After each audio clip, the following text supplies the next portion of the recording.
지난해 정부의 부동산 규제에 따라 새해부터는 달라지는 제도가 많습니다. 투자자들은 물론 실수요자들도 꼼꼼히 따져봐야 할 부동산 제도, 송승현 부동산 전문가와 함께 정리해보겠습니다. 어서 오세요. 네, 안녕하세요. 네, 우선 부동산 시장의 가장 큰 변화라고 하면은 재건축 초과이익 환수제의 이제 부활이 아닐까 그런 생각이 드는데 먼저 한번 정리를 해볼까요? 네, 올해 부동산 시장이 확실히 많이 변하는 것 같습니다. 네. 그중에서도 관심이 많은 것 중에 하나가 재건축 이 초과이익 환수제 얘기를 나오고 있는데요.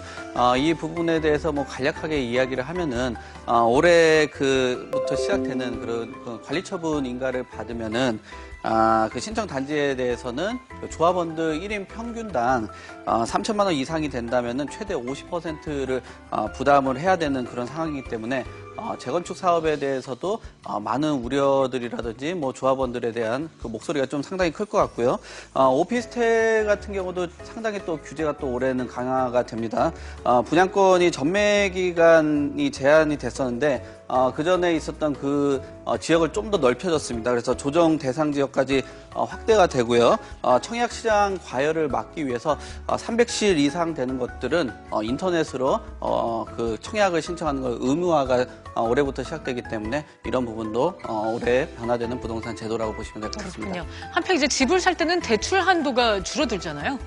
네, 그렇습니다. 지금 대출 한도는 기존의 다주택자들 같은 경우는 신규 대출 받으실 때 그 신규 대출을 가지고만 진행들을 했었는데 지금 새롭게 신 DTI가 들어오면서 기존 재주택까지도 함께 진행이 되기 때문에 그 한도가 상당히 줄어들 것으로 보여지고요.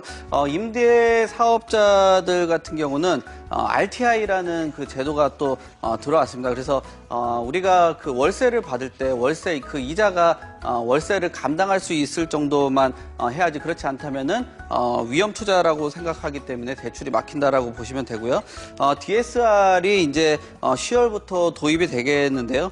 기존에는 그 주택을 가지고만 대출을 받았다면은 앞으로는 그 신용 대출을 포함해서 마이너스 통장이라든지 자동차 할부금까지 이런 부분들이 상당히 들어가기 때문에 대출 한도는 꽤 많이 줄어들 것으로 보여집니다. 네, 대출과 관련해서는 이제 중도금 보증 한도와 보증률도 축소가 되는데 어느 정도 줄어드나요? 네, 기존에 우리가 대출이 한 6억 정도라고 보면은 지금은 한 5억 정도로 줄어든다라고 보시면 되고요.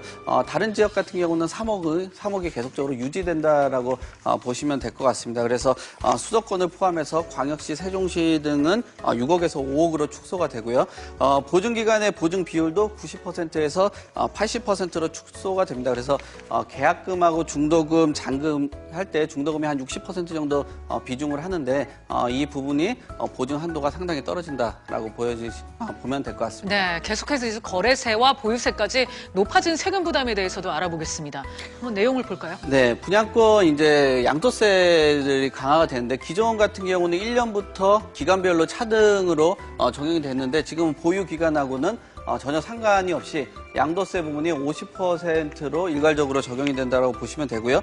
다주택자들 양도세 같은 경우는 기존에 있었던 그 양도세 기본 세율보다 2주택 시는 10%가 가산이 되고요. 3주택 시는 20% 정도가 가산이 되기 때문에 다주택자들의 양도세 부분들이 상당히 부담스러운 부분으로 작용을 할 것 같습니다. 네, 그리고 이제 다주택자에 대해서 이제 양도소득세뿐만 아니라 이제 장기보유 특별공제 축소도 되잖아요. 네, 장기보유 특별 이제 공제 같은 경우는 3%에서 2% 정도로 현재 그 축소가 되고요. 네. 3년 보유를 하게 되면은 10%에서 한 6% 정도로 됩니다. 그래서 30% 공제를 받았던 것이 기존 같은 경우는 10년 이상만 보유를 하셔도 되는데 앞으로는 공제율 폭이 낮아졌기 때문에 15년 이상을 보유를 하셔야지 30% 공제가 된다라고 보시면 될 것 같습니다. 네.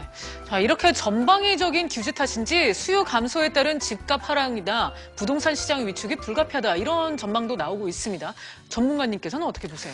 네, 부동산 사실 이 제도 자체가 부동산 가격을 잡으려고 네. 나왔던 그 제도로 보여지는데 오히려 이런 것들이 시장에 너무 부담을 작용을 해서 거래 시장을 좀 위축을 하고 거래량이 많이 떨어지지 않나 그런 부분을 조금 우려를 하고 있습니다. 아, 그렇군요. 알겠습니다. 오늘은 이 부동산 시장 요번에 바뀌는 제도들 관련해서 전반적으로 알아봤습니다. 오늘 말씀 여기까지 듣겠습니다.